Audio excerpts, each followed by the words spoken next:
Hello friends, myself Ravi Gupta and today on behalf of Institute for Industrial Development IID, I am going to discuss about the topic difference between entrepreneurship mindset and entrepreneurship mindset.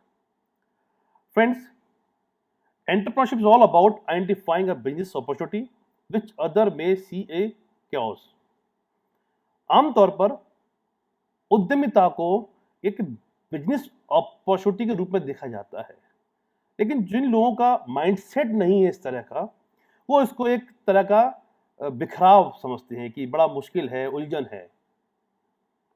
Entrepreneur, an individual who rather than working as an employee runs a small business and assumes all the risk and reward of a given business venture, idea or good or services offered for sale.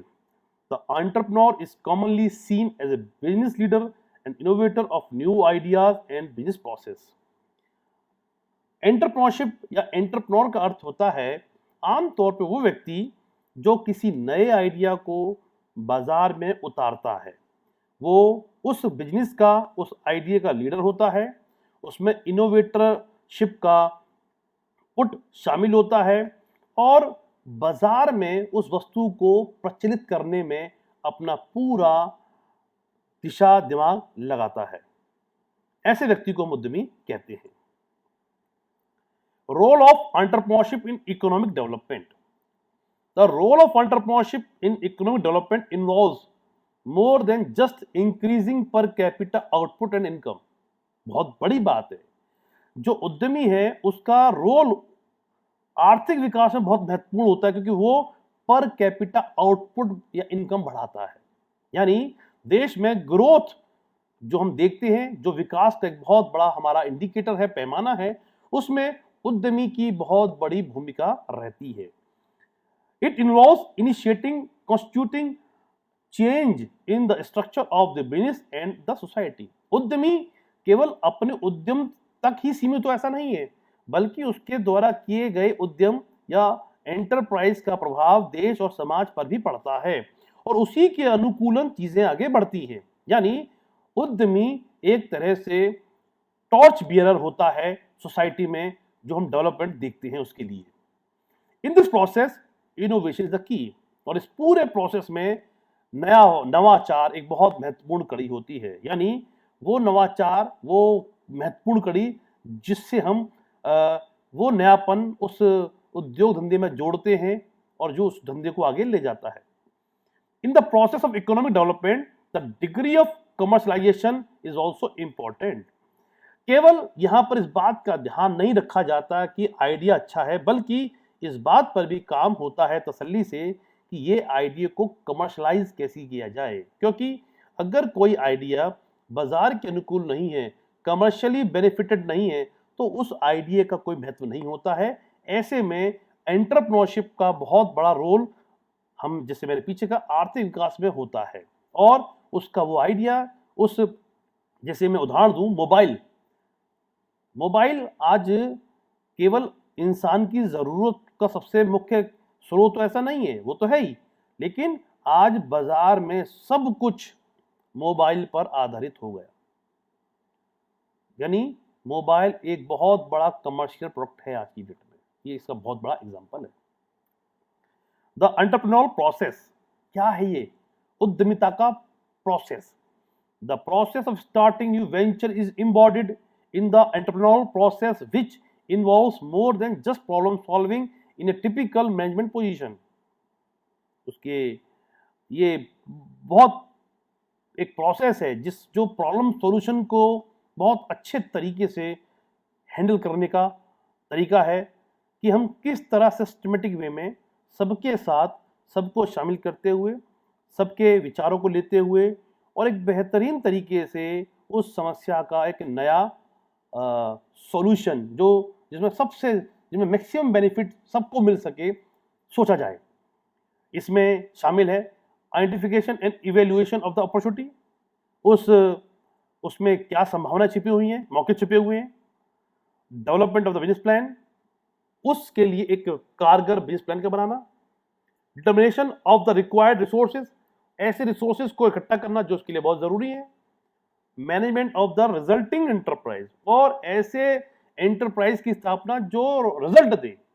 देखिए कोई भी venture अगर सफल नहीं है, result देने के लिए तत्पर नहीं है, तो ऐसे में उसके लिए तो कोई स्कोप बनता नहीं है। लेकिन अगर वो रिजल्ट ओरिएंटेड है तो पक्की बात है वो लंबी रेस का दौड़ता घोड़ा है और उस पर सब दाव लगाना पसंद करते हैं। यहाँ पर बात आ रही है बीच में बिजनेस प्लान की। एक अच्छे बिजनेस के लिए एक अच्छा बिजनेस प्लान बहुत ज़रूरी है। अगर मैं बात करूँ बिजनेस प्लान की, तो बिजनेस प्लान के 6 बिंदु होते हैं। पहला होता है एग्जीक्यूटिव समरी, दूसरा होता है अबाउट प्रोडक्ट और सर्विस प्लान, तीसरा होता है अबाउट ऑपरेशनल प्लान, चौथा होता है अबाउट मार्केटिंग प्लान, पांचवा होता है आपका अबाउट फाइनेंशियल प्लान, और छठा और आखिरी होता है इसका बिंदु ग्रोथ प्लान। जब ये 6 बिंदुओं को आप डिफाइन कर पाते हैं चरणबद्ध तरीके से, सिस्टमेटिक वे में, तो एक अच्छा बिजनेस प्रपोजल आपके हाथ में होता है। और रिसोर्स की जो जहां तक बात है, तो रिसोर्स वो होने चाहिए जो सुलभता से और प्रोक्सिमिटी यानी आराम से आसपास उपलब्ध हो। एक नए वेंचर को बहुत जरूरी होता है कि वो सस्ती और अच्छी मैन पावर आसपास उपलब्ध हो, कच्चा माल मशीनें उपलब्ध हो आसपास या बहुत दूर से ना आए। तो ऐसे में उसकी लागत कम रहती है और उसके लिए प्रॉफिट और बाजार दोनों उसके लिए सुलभ हो जाता है। इसका ध्यान रखना बहुत महत्वपूर्ण है। Identify and evaluate the opportunity. यहां बात हो रही है opportunity identification very difficult task. सही बात है। हमारे लिए क्या मौका है? जैसे अगर कोई व्यक्ति बीमार होता है तो वो बीमार व्यक्ति भी कई लोगों को मौका दे रहा है, डॉक्टर को, हॉस्पिटल सेटअप को, फार्मास्यूटिकल इंडस्ट्री को। यानी हर ऐसी स्थिति में जिसमें कोई व्यक्ति परेशानी में है वो दूसरों को मौका देती है। और ये केवल नेगेटिव हो ऐसा नहीं है, बहुत बार पॉजिटिव तरीके से भी होता है। किसान खेत में अन्न उगाता है, वो किस के लिए उगाता है? वो भरण पोषण करता है जनता का। वो मौका है अन्न जनता का भरण पोषण के लिए कि वो उगाएगा और जनता को मिलेगा, ये अपॉर्चुनिटी है। लेकिन आजकल उसमें ऑर्गेनिक फार्मिंग आ गई है, ये अपॉर्चुनिटी है। कैसे? हम अब तक देखते आए पेस्टिसाइड्स, बहुत यूरिया की जो खेती होती है वो स्वास्थ्य के लिए उतना लाभदायक या हानिकारक ही होती है। लेकिन आज के दौर में धीरे धीरे धीरे धीरे जब ये प्रचलन बढ़ा कि खाने पीने में पौष्टिक तत्वों की कमी आने लगी और बीमारियों का उसमें ज्यादा संभावना बढ़ने लगा, तो ऐसे में ऑर्गेनिक खेती का बढ़ावा आज बहुत तेजी से दिया जा रहा है देश में। तो ये क्या हुआ? ऐसी स्थिति में ऑर्गेनिक फार्मिंग का निकल के आना एक संभावना है, जो मैं उस उदाहरण से आपको स्पष्ट कर रहा हूं। Entrepreneurs alertness is important. जो मैंने भी आपसे बात कही वो बातें प्रूव होती है कि यहां पर उस आम किसान के लिए तो वो खेती का विकल्प वही रहेगा शायद, लेकिन अगर कोई जागरूक किसान यहां आ जाए, एग्रीप्रेन्योर आ जाए, तो वो समय के हिसाब से ऑर्गेनिक को अपनाएगा। तो क्या हुआ? अलर्टनेस। वो अलर्टनेस के माध्यम से उसने उसी खेती में कुछ ऐसा कर दिया कि कस्टमर भी खुश और उसकी आमदनी का जरिया भी बढ़ा। तो ये कहलाता है एक मौके को सेंस करके उसका फायदा लेना और जनता का या कस्टमर का भी भला करना और अपनी आमदनी को भी सुरक्षित और बढ़ाना। अगला पॉइंट है entrepreneurs imagination and creativity. A blend of imaginative and creative thinking with a systematic logical process ability. What is the problem? Rising oil prices. Whom does it affect? Consumer can it be solved? अब बहुत बार ऐसी बातें होंगी कि हमारे पास उस problem को solve करने का क्या तरीका है। अब आजकल जैसे उदाहरण दिया है कि ऑयल के प्राइस बढ़ रहे हैं, पेट्रोल के प्राइस बढ़ रहे हैं, अभी किसको अफेक्ट करता है? पक्की बात है हर सेक्टर को अफेक्ट करता है। आम आदमी को करता है, वो अपने स्कूटर में अपनी गाड़ी में पेट्रोल या डीजल लेता है। फैक्ट्रीज को अफेक्ट करता है क्योंकि फैक्ट्रीज में वो डीजल की जरूरत होती है उद्योग चलाने के लिए। किसान को पड़ता है, उसका जो खेतों में पानी आता है उसके लिए उसे डीजल की जरूरत पड़ती है मशीन चलाने के लिए, तमाम ट्रैक्टर में डीजल पड़ता है, तो हर व्यक्ति को इफेक्ट करता है। क्या कंज्यूमर इसको सॉल्व कर सकते हैं? नहीं, सॉल्व तो एक उद्यमी करेगा, उद्यमी सॉल्व करेगा।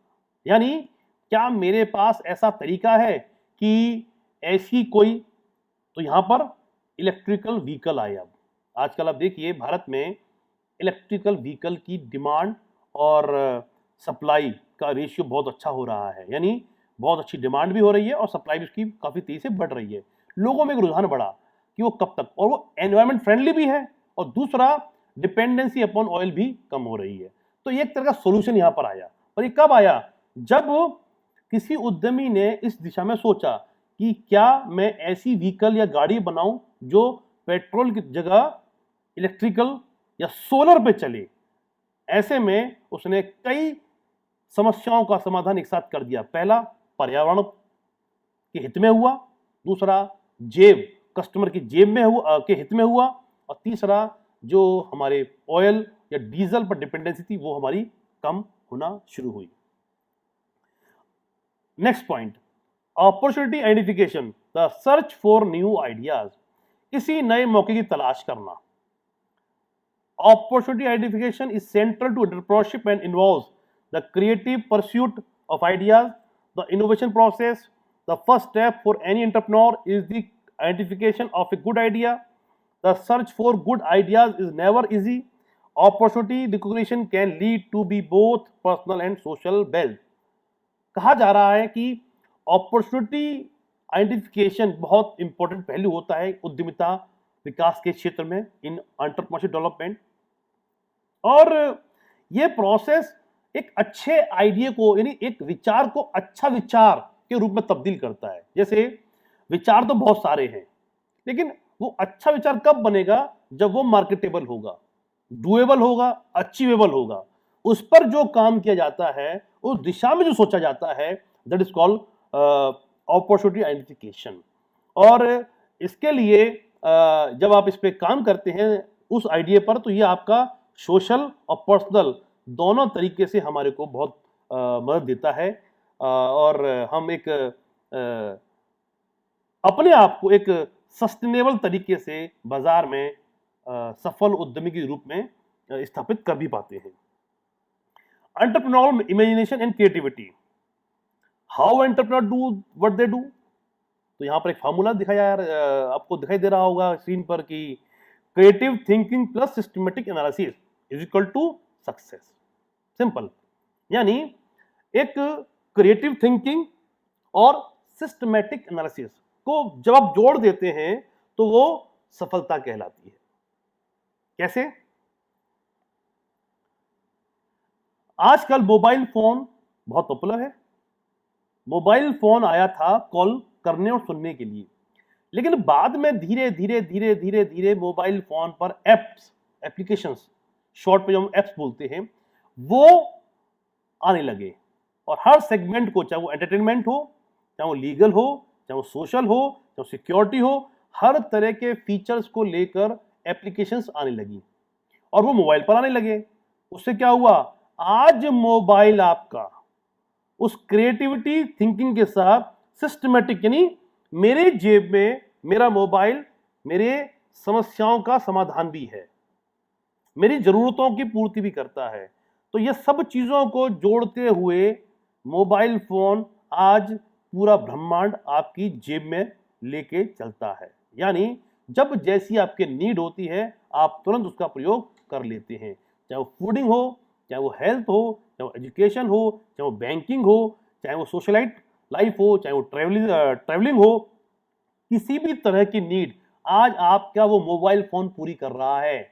इसीलिए ये बहुत सक्सेसफुल डायमेंशन आज हमारे सामने है। तो ये बेस्ट एग्जांपल है इस बात को समझाने के लिए कि कैसे creative thinking mobile plus systematic analysis applications का यूजेस का सम्मिश्रण कर दिया गया और आज एक सक्सेसफुल मॉडल हमारे सामने उपलब्ध है।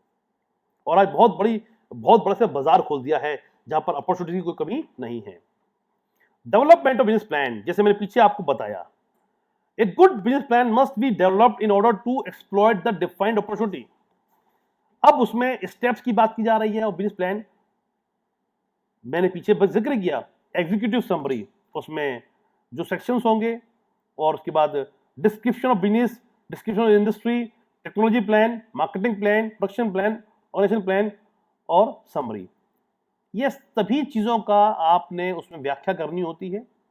नॉर्मली प्रोजेक्ट रिपोर्ट पर एक बात ध्यान रखने योग्य होती है कि हम प्रोजेक्ट रिपोर्ट पूरी की पूरी बनाने के लिए आउटसोर्स कर देते हैं, उसे बचा जाए। अच्छा ये होगा कि केवल इसमें बिजनेस इसमें फाइनेंशियल प्लान वाला एक एलिमेंट है जहां पर आपको जरूर एक्सपर्ट या सीए की जरूरत पड़ती है, उसकी हेल्प लीजिए। लेकिन बाकी और जो बिंदु होते हैं वहां पर आपके खुद के इनपुट जाने चाहिए। और अक्सर ये देखा जाता है कि प्रोजेक्ट रिपोर्ट बनाते समय हम मार्केट रिसर्च करना भूल जाते हैं, करते नहीं हैं। जल्दबाजी में हम ये तुरंत हमारा रिपोर्ट बने और हम लॉन्च के लिए जाएं, एक अप्रोच जो हमारी एक जनरल टेंडेंसी हमारे देश में पाई जाती है, उसको हमें छोड़ना पड़ेगा। और अगर हमें अच्छा आउटपुट चाहिए तो ज़रूरी है कि हम उस पर रिसर्च करें और रिसर्च के बाद जो उसमें से इनपुट आते हैं निकल कर उसको एग्जामिन करते हुए उसको डाटा की फॉर्म में लाकर रिपोर्ट में डालें, ताकि जब आप किसी बैंकर या किसी इन्वेस्टर के सामने उसको प्रेजेंट करेंगे तो उसको ये लगेगा कि व्यक्ति ने होमवर्क किया है, ग्राउंड पर गया है और एक ज़मीनी डाटा लाया है जिसके आधार पर ये अपनी बात या तथ्य को प्रेजेंट कर रहा है। तो ऐसे में आपका फाइनेंस का जो समस्या है वो बैंक या इन्वेस्टर से जल्दी सॉल्व हो जाता है। डिटर्मिनेशन ऑफ रिक्वायर्ड रिसोर्सेज, अब किस तरह के resources needed for addressing the opportunity must also be determined. The process starts with an appraisal and interpret current resources. अब अच्छा रिसोर्स हायर करना, अपने पास ढूंढना, लाना, ये प्रक्रिया पर ध्यान रखना पड़ता है। और ऐसे रिसोर्स को, ऐसे लोगों को टीम के साथ में चलना जो प्रॉब्लम सॉल्यूशन देने में सक्षम हो। आजकल मल्टीटास्कर का ज़माना है, स्वयं भी और आपकी टीम में ऐसे लोगों का नंबर ज़्यादा हो जो फॉलोइंग से ज़्यादा डिसीजन मेकिंग की एबिलिटी रखती हो। मतलब as a boss, as a head of the organisation आपके पास समस्याएं कम से कम आए, ये आपके लिए अच्छा होगा और संस्था के लिए अच्छा होगा। इसके लिए ज़रूरी है कि आपके जो डाउन द लाइन जो टीम काम कर रही है उस टीम में ऐसे लोग की भर्ती या उपलब्धता हो जो कि अपने स्तर पर ही समस्याओं को निराकरण कर सकें और कैसे उस पर्टिकुलर सिचुएशन में बिजनेस को आगे ले सकते हैं और क्या किया जाए कि ग्रोथ होगी, क्या किया जाए कि प्रॉफिट बढ़ेगा, क्या करा जाए कि लॉस कम हो या ना हो। ऐसी चीजों के लिए वो खुद अपने आप में सेल्फ कॉन्फिडेंस के साथ में वो काम कर सके, ऐसे लोगों का होना अच्छा होता है।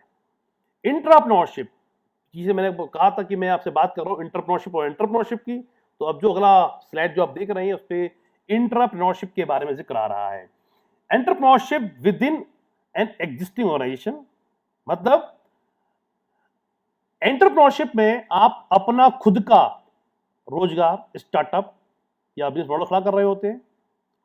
सब कुछ आपका है, आइडिया भी आपका होता है, रिस्क भी आपका होता है, डिसीजन रिस्क सब आपका होता है। एंटरप्रेन्योरशिप में ऐसा होता है। लेकिन जब आप किसी संस्था में काम कर रहे हैं, किसी कंपनी में काम कर रहे हो, वहां पर आप केवल फाइनेंस का रिस्क आपका ना होकर बाकी तमाम रिस्क जब आप अपने ऊपर ले लेते हैं, उस समय आप एंटरप्रेन्योरशिप में चले जाते हैं। यानी हम ऐसा भी कहते हैं कि अच्छा हो आप एंटरप्रेन्योर बने और अगर किसी कारण से नहीं बन पाए तो इंट्राप्रेन्योर बने, क्योंकि दोनों ही ग्रोथ के लिए काम करते हैं। Positive differences between entrepreneur versus intrapreneur. Funding, company organisation often that has capital to fund to the project. दोनों ही विषयों में फंड की दिक्कत नहीं होती है। अगर आप अपने लिए कर रहे हैं तो बाहर से फंड मिल रहा है, और आप संस्था में है तो ऑब्वियसली संस्था के जो लोग चलाने वाले फंड उपलब्ध करा रहे हैं। आपका काम है उस प्रोजेक्ट को सही अंजाम तक ले जाना, सफलतापूर्वक उसको इंप्लीमेंट कराना। Man power, intrapreneurs do not have to worry about finding to the talent to get task perform. Obviously बात है, आप चूंकि उस टीम का हिस्सा होते हैं, ऑलरेडी वहां पर मैन पावर उपलब्ध होती है, तो आपको इस दिक्कत का सामना नहीं करना पड़ता कि मैं कहां से हायर करूं, कौन लोग। वो एक सिस्टम ऑलरेडी कंपनी में बना हुआ है, टैलेंट के हिसाब से लोग आते हैं, इंटरव्यू होता है, वो टीम का मेंबर बनते हैं और उनके साथ वो काम करना होता है। और तीसरा branding, intrapreneurs can use the branding of the company. Obviously बात है, कोई बड़ी कंपनी है, उसमें आप एज ए सीईओ जा रहे हैं या सीएफओ जा रहे हैं या किसी भी ऐसे पद पर जा रहे हैं जहां पर आप उस पर्टिकुलर प्रोजेक्ट को लीड कर रहे हैं, हेड कर रहे हैं, तो आपके पास ब्रांड भी है और टीम भी होती है, तो आपका आधा रास्ता तो वैसे ही आसान हो जाता है। अब आपको नया बिजनेस डेवलप करना होता है, यानी उस बिजनेस को एक स्किल से दूसरे स्किल पर ले जाना होता है, उसके लिए आपको प्रयास करने होते हैं। तो अगर मैं प्रयास करूं समझाने का, तो एंटरप्रेन्योरशिप और इंट्राप्रेन्योरशिप में जो मेजर डिफरेंस है वो इसी बात का है कि एंटरप्रेन्योर कौन, जो पूरा रिस्क, पूरा उद्योग जिसके दम खम पर चलना है, ही इज द इंजन। लेकिन एंटरप्रेन्योर कौन, उसके पास सब तंत्र हैं, चाहे वो पैसा हो, चाहे वो सिस्टम हो, चाहे मैन पावर हो, चाहे ब्रांड हो, सब कुछ है। उस अवेलेबल, उस प्रोवाइडेड संस्थान में जो भी उपलब्ध है उसमें उसको अब अगले लेवल पे ले जाना, ये उसका काम होता है सफलतापूर्वक। ये एक बेसिक फर्क होता है। तो दोनों ही लोग ग्रोथ के लिए काम कर रहे हैं, स्वाभाविक सी बात है। ये अपने पर डिपेंड करता है कि I want to enter as a entrepreneur और I want to enter as a intrapreneur. अगर मैं फंड यानी फाइनेंस का भी रिस्क लेने की क्षमता रखता हूं तो मैं ऑब्वियसली एंटरप्रेन्योर बनना चाहूंगा, लेकिन माइनस फाइनेंस बाकी रिस्क में ले सकता हूं तो मैं इंटरप्रेन्योर बन सकता हूं। Causes for interest in entrepreneurship. अब स्वाभाविक सी बात है कि इंटरप्रेन्योरशिप में लोगों का इंटरेस्ट क्यों आता है? Increase competition among different companies, individual who believe in their own talent frequently desire to create something new. Entrepreneurship is method of stimulating and then capitalizing on individuals in an organization who think that something can be done differently in a better way. अभी entrepreneurship का culture की हम बात क्यों कर रहे हैं, ये क्यों ज्यादा आज प्रचलन में आया है? देखिए, अब तक एक ढर्रे पे काम होता था, एक व्यक्ति नौकरी कर रहा है, वो कर रहा है, टाइमली 5 साल 10 साल बाद प्रमोशन होता है, उसके बाद वो आगे तरक्की कर जाता है। पर अब ये मॉडल बहुत ज्यादा अब सफल नहीं है और अब इसकी जरूरत भी नहीं है, क्योंकि अब कंपटीशन का जमाना है। ऐसे में जब आप एक संस्थान में काम करते हैं तो आपकी ग्रोथ सबके साथ हो ऐसा जरूरी नहीं है। आज जमाना है कि अगर एक संस्थान में 4 लोग काम करते हैं, चारों का अलग अलग टैलेंट है, तो उनकी ग्रोथ भी उसी हिसाब से होना चाहिए, ना कि एक हमारा जो पुराना मॉडल था कि 4 साल बाद 5 साल बाद एक इतना आपको एस्केलेशन ऑफ सैलरी होगा, इतना आपका प्रमोशन होगा। यह मॉडल अब उतना सूटेबल नहीं रहा। यानी मेरे टैलेंट के हिसाब से मैं ग्रो करूं अपनी कंपनी में, इस मॉडल के लिए एंटरप्रेन्योरशिप इज द बेस्ट वे। जब आप एक कंपनी ज्वाइन करते हैं, वहां पर आपके टास्क होते हैं, उसकी परफॉर्मेंस होती है, उस परफॉर्मेंस की बेस पर जो आप कंपनी को आउटपुट दे रहे हैं, उसके एवज में आपका आज सैलरी इंक्रीमेंट, प्रमोशन और अदर बेनिफिट दिए जाते हैं, और ये आपके लिए बहुत बड़ा मोटिवेशन का फैक्टर होता है। ऐसे में entrepreneurship is the best way if you are working in some company. और यहां पर जब आप एंटरप्रेन्योरशिप में आते हैं तो आपके पास पूरा मौका होता है, अपॉर्चुनिटी आइडेंटिफिकेशन का भी होता है, सिलेक्शन का भी होता है, किस नए तरीके से हम काम करें, टीम से कैसे काम निकलवाएं, कैसे सिस्टम में हम एंट्री करें, कैसे बाजार में हम पेनिट्रेट करें, कैसे ग्रोथ करें, हर चीज में फिर आपके पास इसके लिमिट वाली सिचुएशन होती है। तो जो मैंने पीछे भी कहा, माइनस फंडिंग, माइनस फाइनेंस, बाकी सब रिस्क आप यहां ले पाते हैं। तो ऐसे में आपको ये सलाह है, ऐसे में आपको ये एडवाइस है कि अगर आप स्वयं का उद्योग ना लगाकर किसी कंपनी या किसी संस्थान में जुड़ते हैं तो एज ए एंटरप्रेन्योर ही काम करें। Corporate versus entrepreneur culture, corporate culture. The environment of particular organization, it says do not take initiatives, don't make mistakes, don't fail, but wait for instructions and protect your backside. Not conducive, creative, flexible, independent, and risk-taking entrepreneurial culture. The environment of an entrepreneurial-oriented organization, it focuses on developing vision, goal, action plan, suggest, try, experiment, and to take responsibility and ownership. To be rewarded on the base of action plan. अब यहां पर जिक्र हो रहा है corporate versus entrepreneurial culture का। देखिए, normally ऐसा देखा जाता है, कॉर्पोरेट कल्चर की जब हम बात करते हैं तो ऐसा होता है कि एक स्ट्रक्चर होता है, डिफाइंड स्ट्रक्चर होता है, और उस डिफाइंड स्ट्रक्चर में चीजें मूव करती हैं, और फ्लेक्सिबिलिटी, रिस्क टेकिंग बहुत ज़्यादा कंट्रोल्ड वे में होता है, यानी वहाँ पर कंट्रोल चीज़ें हैं और डिसीजन मेकिंग कलेक्टिव होती है और obviously down top to down होती है। तो ऐसे में बहुत बार थोड़ा सा परेशानी होती है और जो भी होता है एक फिक्स गोल, फिक्स हमारा टारगेट, फिक्स एक्शन प्लान, उस पर चलता होता है। नॉर्मली ऐसा प्रैक्टिस होता है, यानी बहुत ज्यादा आप कॉर्पोरेट जब हम बात कर रहे होते हैं कल्चर की, तो उसमें बहुत ज्यादा आपके पास रूम नहीं होता, सब कुछ पहले ही प्री प्लान प्री डिफाइंड हो जाता है और उसी रोड पर आपको मूव करना होता है। ये आमतौर पर हम कॉर्पोरेट कल्चर में देखते हैं।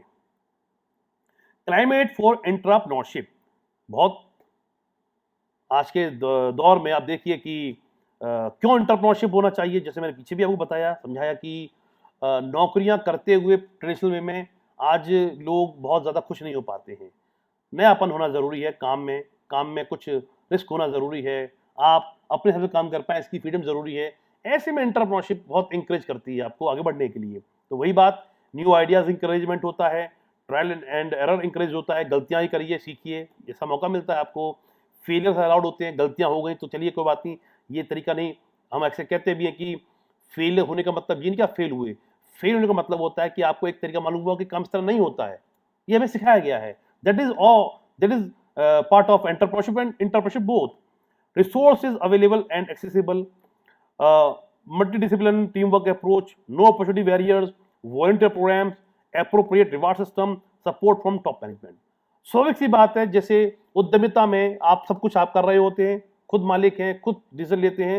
एंटरप्रेन्योरशिप में वो चीज आपके मैनेजमेंट से आती है, टॉप लेवल का जो आपका मैनेजमेंट है वो सपोर्ट करता है, क्योंकि उसने आपको फ्री हैंड दिया है कि आप इस पर्टिकुलर असाइनमेंट पर, इस सिचुएशन पर आप बेहतर डील करके आइए।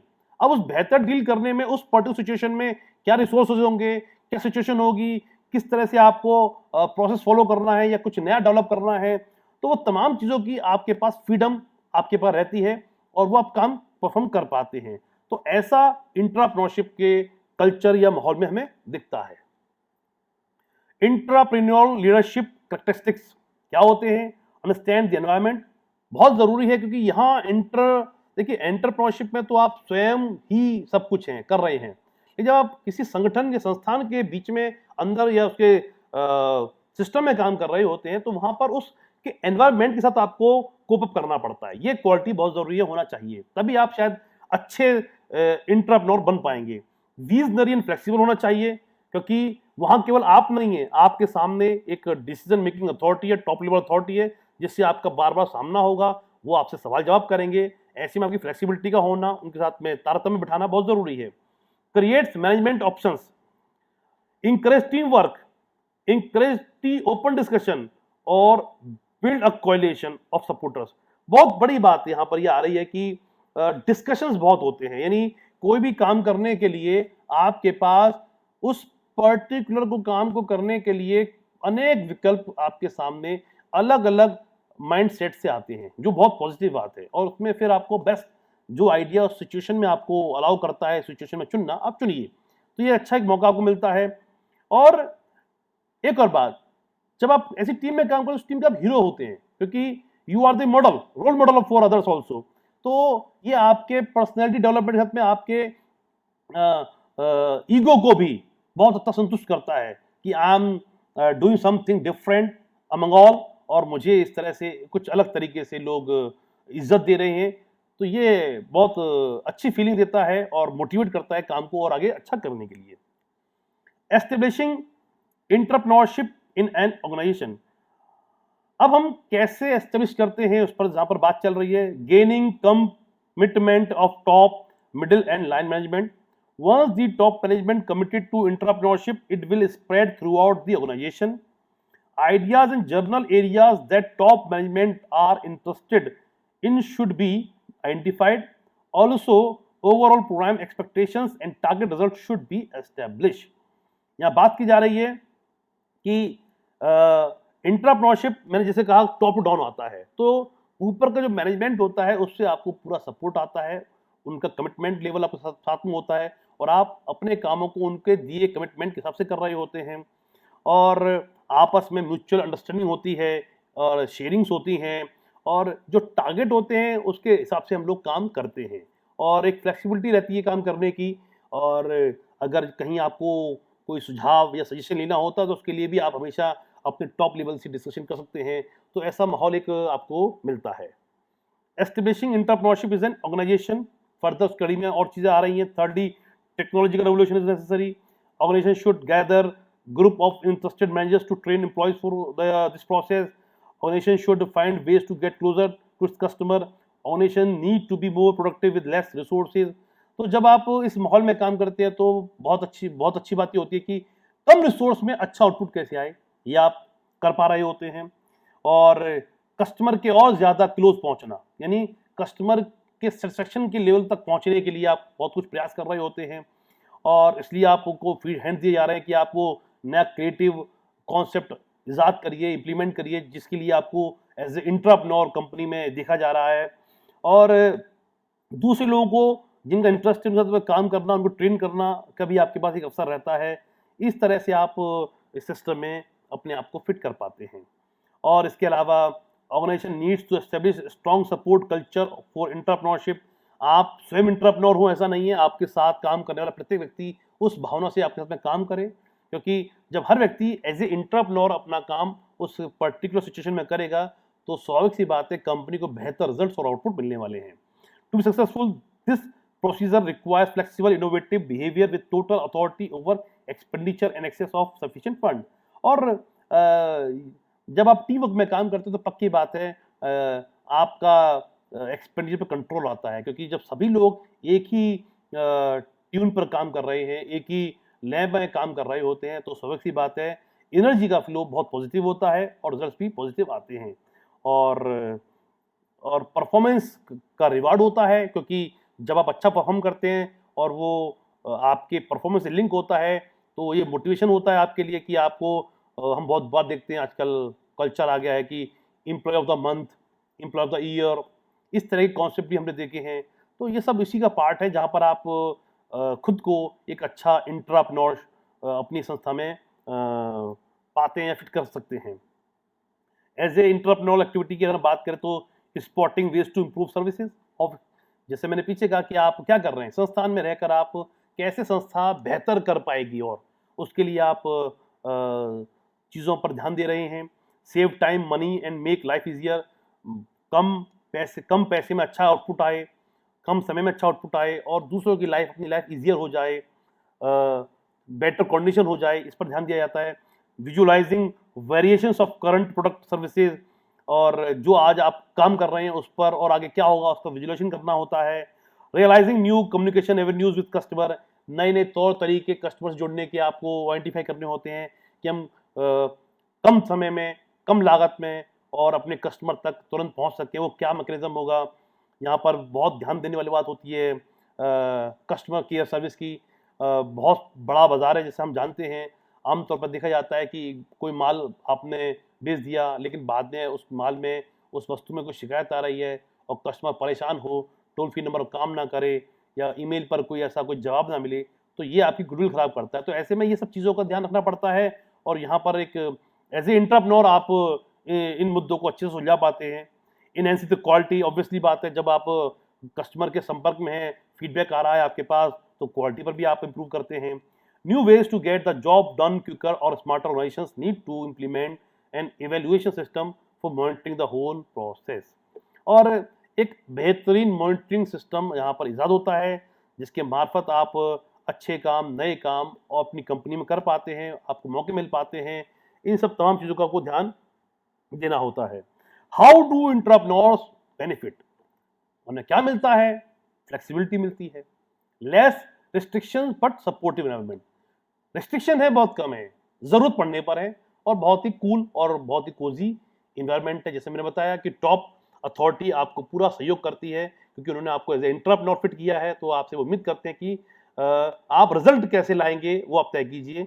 कुछ थोड़ा बहुत जहाँ गाइडेंस की जरूरत पड़ती है वो जरूर आपको दे सकते हैं, लेकिन काफ़ी हद तक आपके पास ही शक्तियाँ होती हैं अपने काम को अंजाम देने के लिए। रिकॉग्निशन, सम्मान मिलता है, कोई चीज़ परफॉर्म अच्छी हुई है, आपकी टीम से हुई है और आप लीड कर रहे हैं उस टीम को, तो स्वाभाविक सी बात है आपकी और आपकी टीम को उसका सम्मान, प्रोत्साहन दिया जाता है।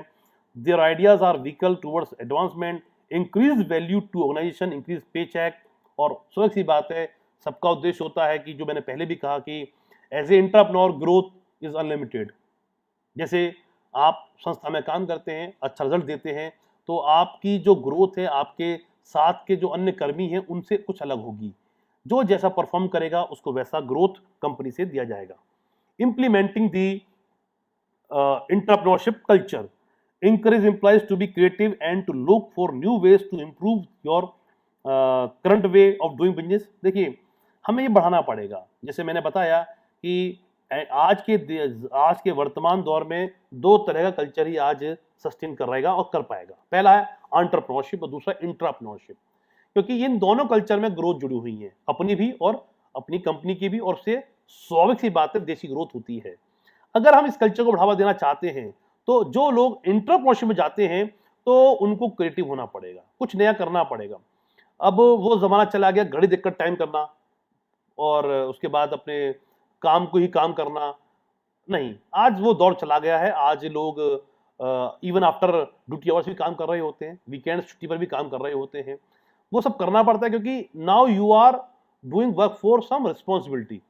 आप जॉब नहीं कर रहे, अब आप एक रिस्पॉन्सिबिलिटी निभा रहे हैं, और जब रिस्पॉन्सिबिलिटी निभाते हैं तो रिस्पॉन्सिबिलिटी का जो जो क्या बोलते हैं चोगा या उसका लबादा या जो उसका कैरेक्टर वो आपके पास हमेशा रहता है। ऐसा नहीं हो सकता कि अब 9 to 5 के बाद रिस्पॉन्सिबिलिटी खत्म हो गई, ऐसा नहीं है। आपकी जिम्मेदारी पूरी है। और आजकल इस तेज कंपटीशन के दौर में हर समय आपको वेल इक्विप्ड रहना पड़ता है। टेक्नोलॉजी आ गई है और आपको ऐसा सोचना पड़ेगा हमेशा लगातार कि मैं क्या नया करूं और कि ये काम और अच्छा हो सके। इसके लिए एंटरप्रेन्योरशिप कल्चर बहुत यूजफुल होती है। Great grant grant entrepreneur something akin to ownership right in the internal enterprise they create, or encourage company-wide involvement by insisting on truth and honesty in marketing and marketplace feedback। और company में देखिए जितना आपका involvement बढ़ेगा, जितना आपका commitment बढ़ेगा company के लिए, तो कंपनी का आपके प्रति एक रुझान पॉजिटिव होता है।